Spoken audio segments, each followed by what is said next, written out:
Renewable projects are financed by debt and equity. In average, 2/3 debt and 1/3 equity. Commercial banks, private investors, and government institutions are financing the transition. Let's check it out.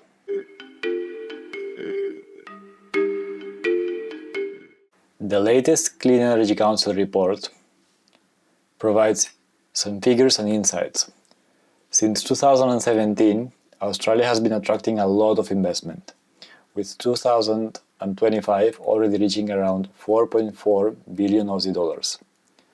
These investments are used for new solar farms, wind farms, batteries, and transmission infrastructure. So who pays this money?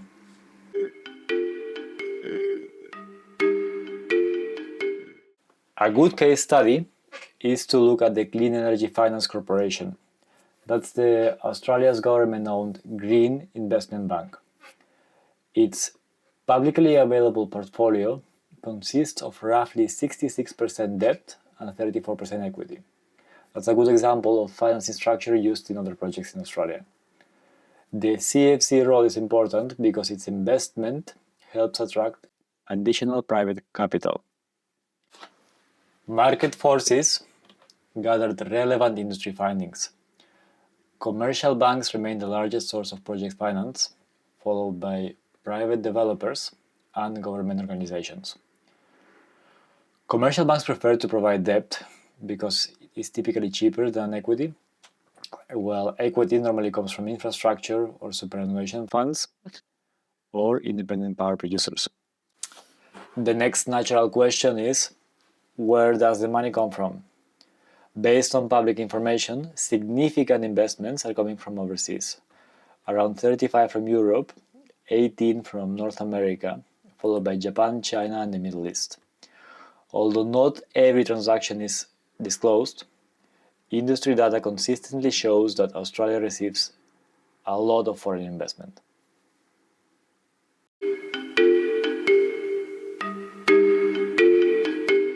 The lenders or the government won't want to finance 100% of the projects.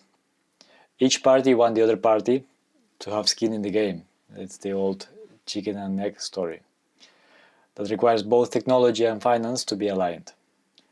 Without the private capital, many energy projects just wouldn't get built. At the same time, the private capital needs government support from institutions like the CEFC. Understanding where the money comes from helps explain why interest rates, government policy, and investor confidence have such a huge influence on the speed of the energy transition.